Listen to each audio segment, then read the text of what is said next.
idea or reality of having a consistent body of work or having a through line in the voice that comes out in your work. Or even if you're less interested in creating a body of work, but you just want to see more consistency in your voice, that this is top of mind for many artists, and they're at a loss as to how to do that for themselves.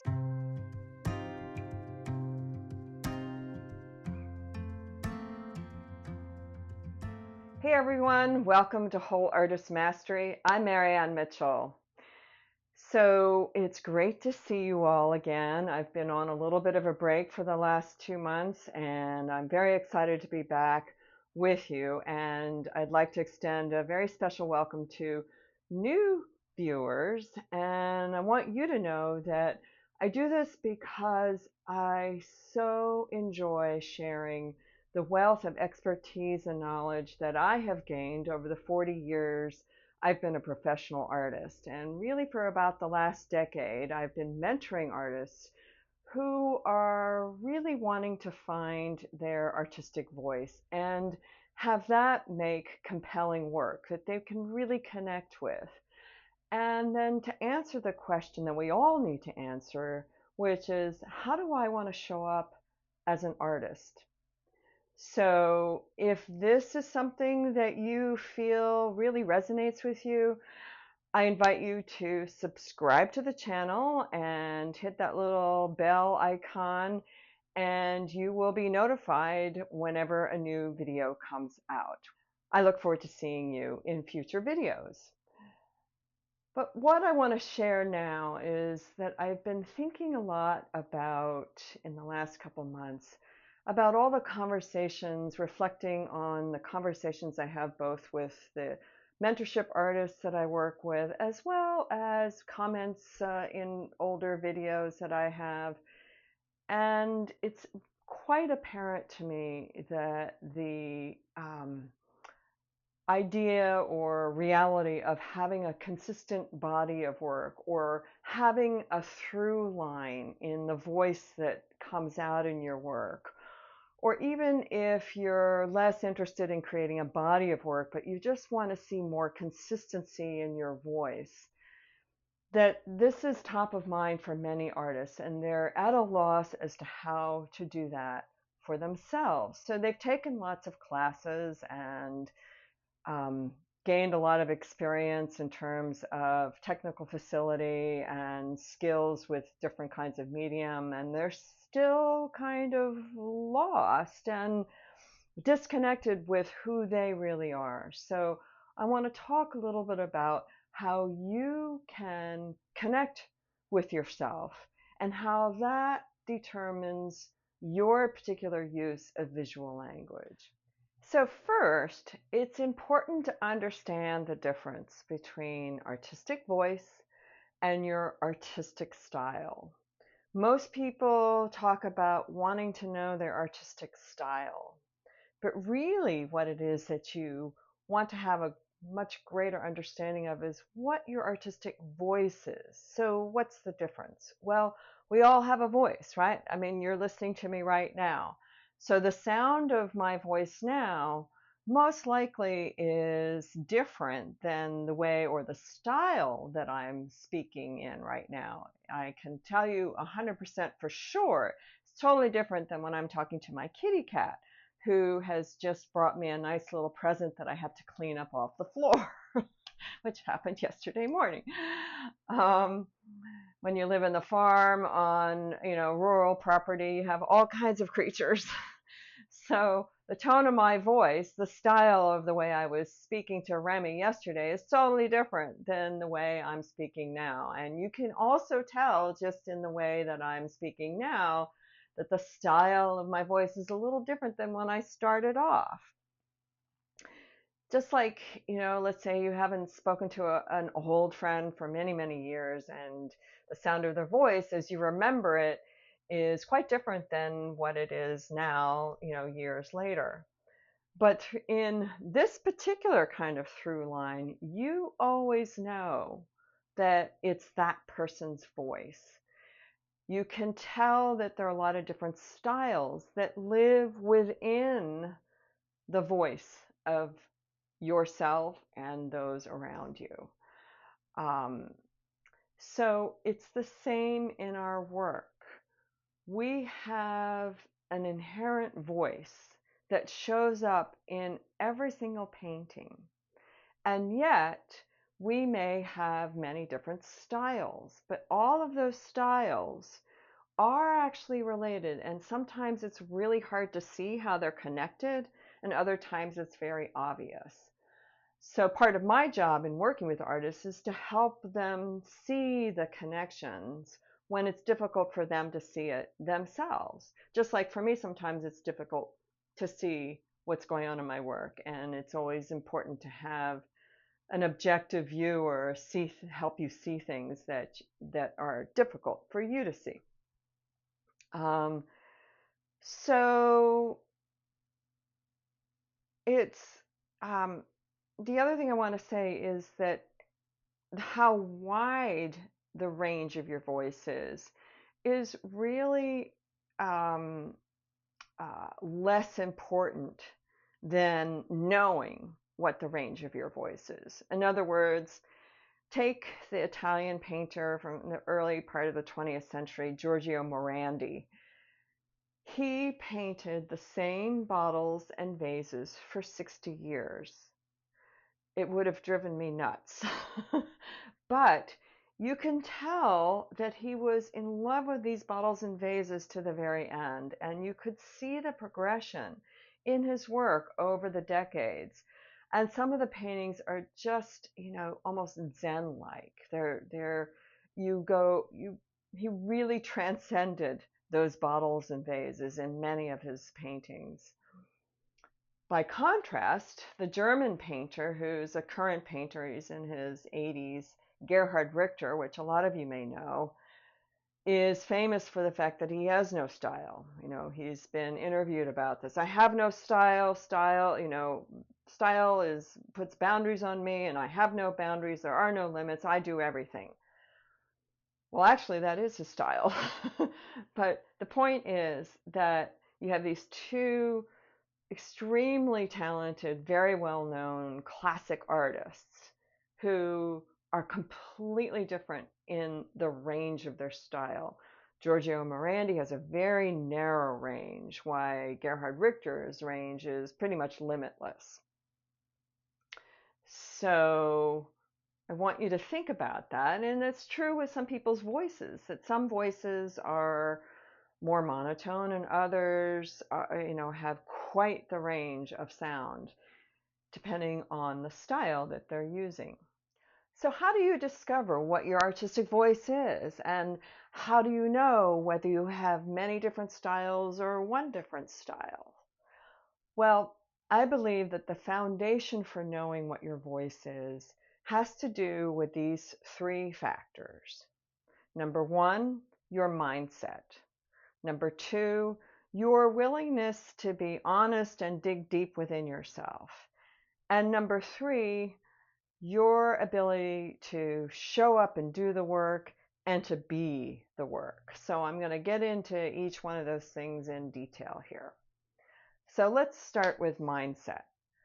What does that mean? Well, how we think is how we behave, right? So it's really important to make sure that you have what I call invitation to keep going language, forward thinking language. So to encourage yourself as opposed to discourage yourself by saying, I'm not very good at this, or I don't really feel like being in the studio today. Everything that incorporates negative words. So instead of saying you have to be positive, I'm saying think about what you can say to yourself that gets you moving. So, okay. Usually it involves having some compassion and kindness for yourself, which opens you up to thinking in a constructive way. as opposed to when you feel a little bit fearful or intimidated by what you're doing, you tend to constrict or contract, shut down, and that makes it difficult to hold kindness and to be curious. Curious is actually a mindset. Curiosity is one of the most important things we can employ in beginning to understand what our work is, to look for sources of inspiration, being curious to the whole world around you, and being curious about discovering who you are. And that leads me to the second piece, which is being honest with yourself and being willing to go deeper inside, to look at the different layers that we all have that live within inside us, that sometimes we cover up, sometimes we're in denial about certain things about who we are. Sometimes, it takes decades to realize that this is the reason you are this way, or to realize that maybe you can be different now. And so to spend time in self-reflection and gathering information from the outside world that gives you answers or gives you clues to who you are. And the third piece is showing up to make work and showing up to be the artist you want to be. So what does that mean? I mean, that sounds sort of cliche, but in fact, there is a lot of information out there that says you just got to make lots of work and, 10,000 hours. And to some degree, there's a lot of truth to that. But it's within the making of the work that our voice begins to come out. So it's this weaving together of thinking and reflecting both on yourself and the world around you, as well as seeing what comes out as you create work and how what you're creating correlates to how you're feeling, how you're thinking, and how you respond to the physical world around you. So to that end, I've created a free guide that I invite you right now to go to the Whole Artist Mastery website, because what this free guide offers you, among many things, is what I call an outline for your personal treasure hunt. This is a way to kick off your exploration, your investigation about who you are, why you're inspired by what you're inspired by, and how to make it happen. So go to the Whole Artist Mastery website, subscribe. Immediately you will get this free guide. So it would be really handy if you have that with you, because I'm going to read mine with you. And you can jot things down while I'm talking, or just simply listen as I go through. And then when the video is finished, you can flush out your treasure hunt. So go get that free guide, and I'll see you back here in a second. So I hope you all have your personal treasure hunt in front of you in your free guide. The personal treasure hunt starts on page 7, so you can quickly scroll through the other information. You'll have plenty of time to go back and really take it in. Go to page 7, and that's where I am right now. And I have to put my glasses on so I can read. And so what this is designed to do is to help you connect how you think, your intellectual life, how you feel, your emotional character, and your physical world, both as a human being and the world around you. Because when the intellectual and the emotional and the physical are fully integrated, just like we are as human beings, we are using all three of those aspects of being human all the time to be whole.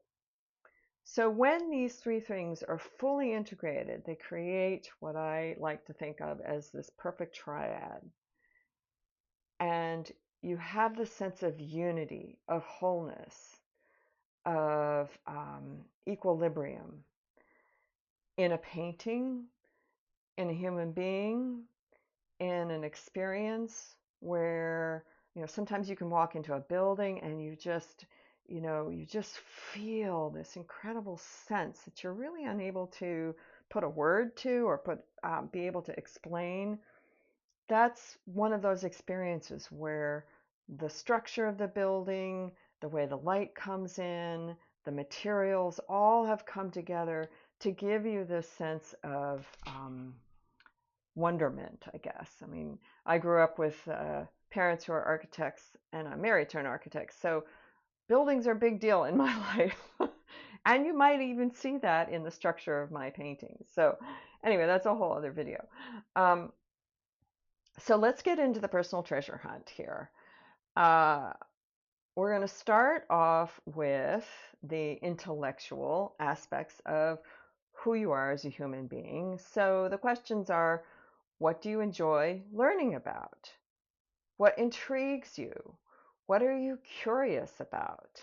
What kinds of conversations do you enjoy? Do you prefer to talk about people, places, things, ideas? Are you a news junkie? Do you enjoy reading books or listening to podcasts or none of the above?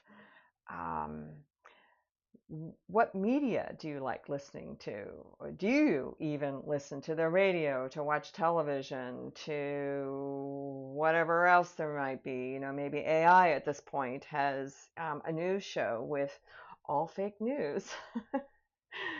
um, so what you can do is, play around with this, make it your own. If there are things about your intellectual life that are missing as questions here, by all means, add that to the mix. The more you can make this your own, the more honest you can be with yourself.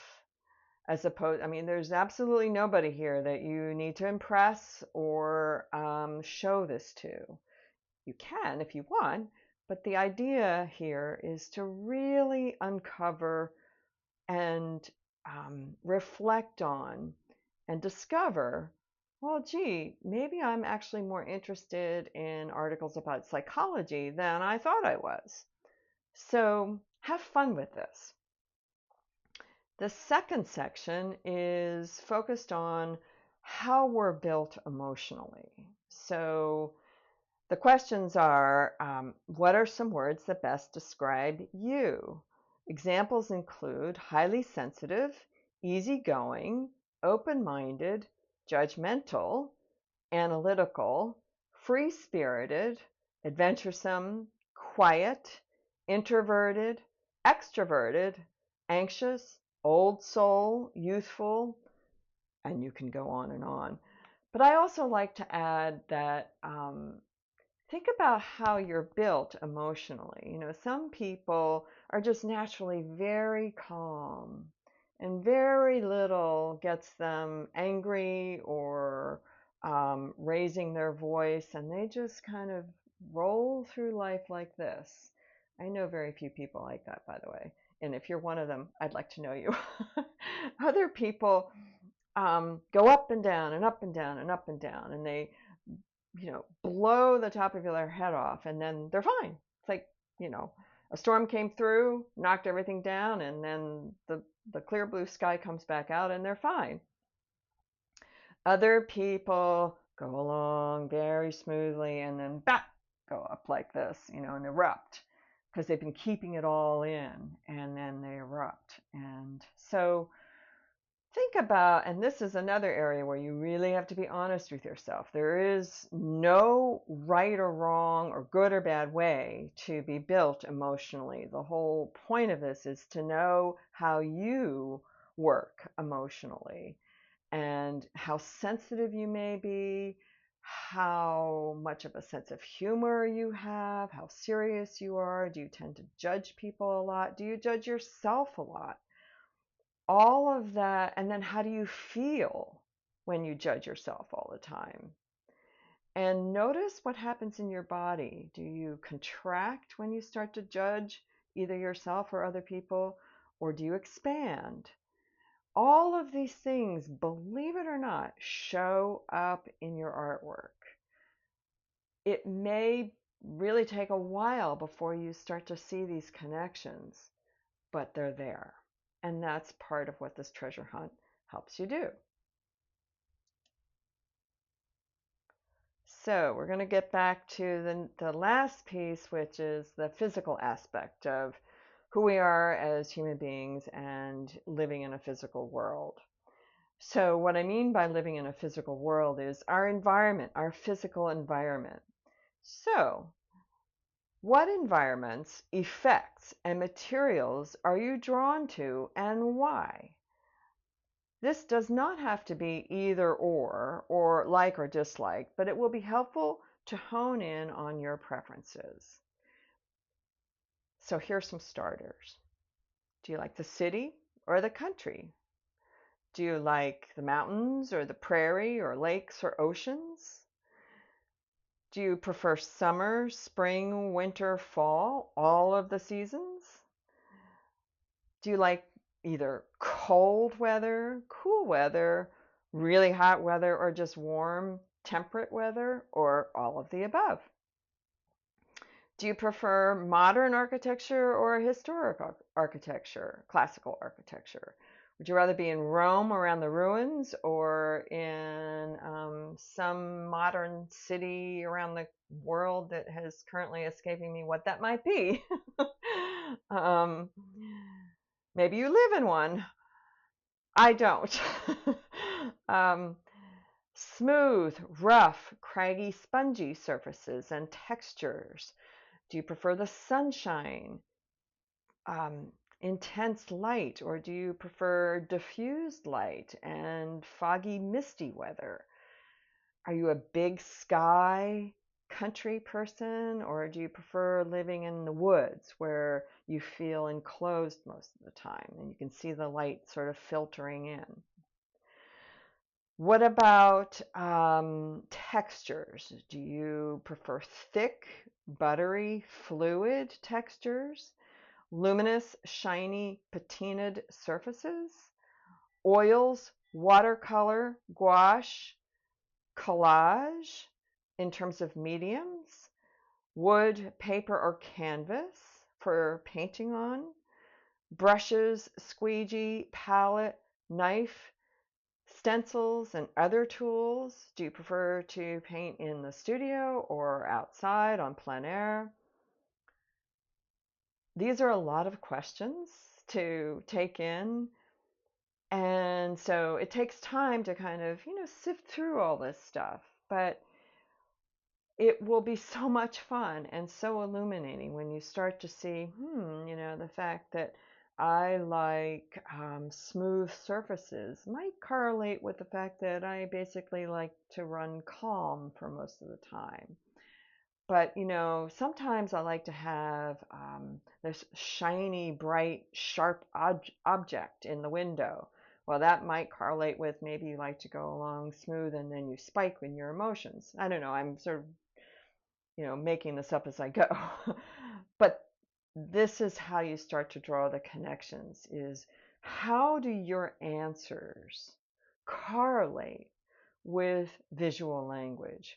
How do your answers show up as lines? Let me say this a different way. Are there things about your answers that reveal themselves more as shapes as opposed to lines?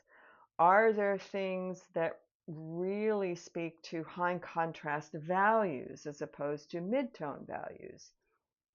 Do you see a lot of colors showing up in your answers? Do you see, what am I missing here? Line, color, shape, value, texture. I think I've covered them all. So it's important to start learning how to connect the elements of visual language, line, color, shape, value, and texture, to how you think, how you feel, and the physical environments that you enjoy most, and maybe even your physicality. For instance, I wear black almost all the time, mostly on Zoom, because I have white hair, as you can kind of tell, and with a few little tones in it. But the high contrast, I like the high contrast between the dark and the light. So that's something about my physical being that I'm taking into consideration. So I want you to know that finding your artistic voice and understanding the styles that may live within the range of your voice, it's very unusual to have this happen quickly. It took me decades, and part of the reason I started this mentorship or part of the reason I developed this practice of being a mentor to artists is because I fervently believe I can help people fast track the experience that I had to go through over decades to learn who I am and how that informs my work. So I bring that to the table, whether it's working in an individual mentorship program, in a group situation, or simply by watching all my videos. So I hope that you've enjoyed this particular segment about getting you going on understanding what your voice is and different styles that you may have, and feeling okay about the fact that you might make very abstract work and very representational work, because that's okay as long as you understand how they're related to each other. So again, if you'd like more help in all of this, I invite you to go back to the website, take a look around. There's some online courses there for you. You can also join the Whole Artist Mastery community. It's a group of artists who are on this journey, very similar, that are looking for this kind of whole experience of understanding who they are at a deeper level, getting instruction about how to make good work, what makes a composition work, what doesn't make a composition work, and to continue the ongoing question of how do we show up in the world as artists? Because it's so important that we do, because what we do is kindle this energy of intellectual, emotional, physical continuity. And in a very fractured world, it's so important that we put that energy out to, in our own tiny way, influence what's going on. So go on over to the website, take a look at the mentorship programs. If you feel that a one-on-one in-depth experience is what you need right now, I invite you to sign up for a complimentary conversation.